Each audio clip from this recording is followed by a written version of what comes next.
So early this morning, we got some news out of Green Bay. The Packers have named their next chairman, president, and CEO. Recently, they've been searching for who was going to replace Mark Murphy, who is nearing 70 years old, which is the limit for being the Packers president. And per Packers.com earlier this morning, they have decided on who is going to replace him, and it is Ed Policy. And they say here, Edward R. Policy, the Green Bay Packers chief operating officer and general counsel, has been elected as the organization's next chairman of the board, president, and CEO, a position he will formally assume in July of 2025 at the Packers annual meeting of shareholders when Mark Murphy officially retires from that role.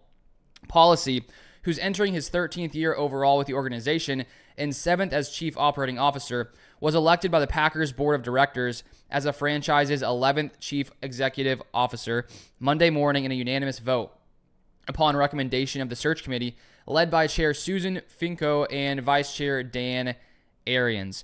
So apparently, reading this article, the Packers interviewed about 90 different prospects for this role.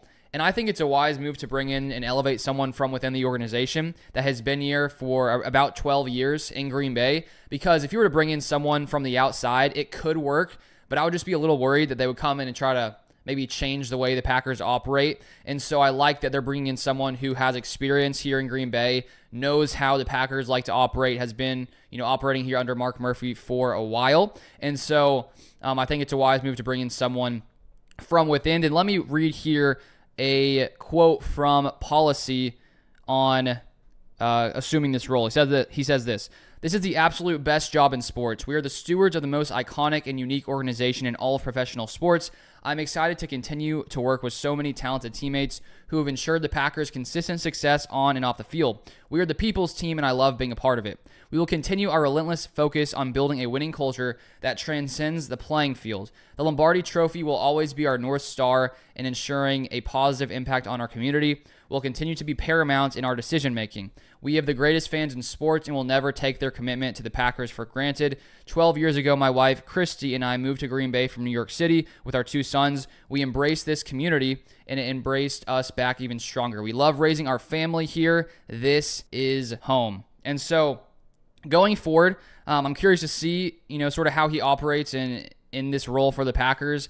And I feel like, lots of times we don't hear much about what the president is doing, like Mark Murphy. From time to time during the Aaron Rodgers saga, we would get some more insights into what he was thinking, and he was pretty honest sometimes about, Aaron Rodgers back in the past. And so I honestly don't know too much about Policy or sort of how he likes to operate. I'm hoping to, learn some more as we go forward in the future. And, the president, of course, has the ability to hire and fire people.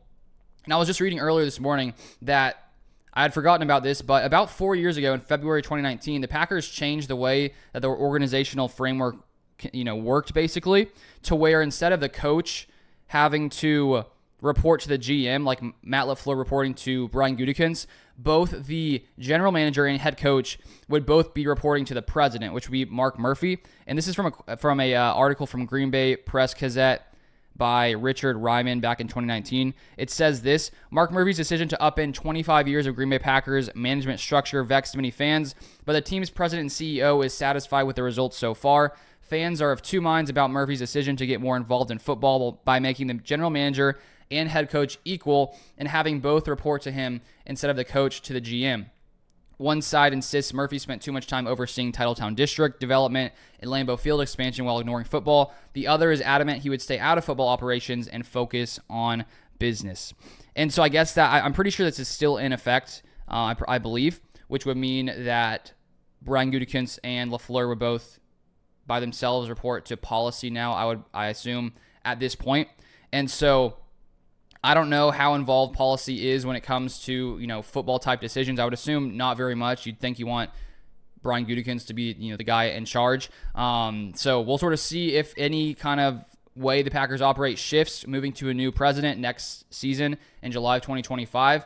And we'll sort of keep an eye on if anything switches up around there. But that is the most recent Packers news. You want more NFL content? I have a second channel. I'll link to a recent video I made on Aaron Rodgers here. You can check that out. If you want more Packers content, feel free to subscribe to this channel, and I'll see you guys next time.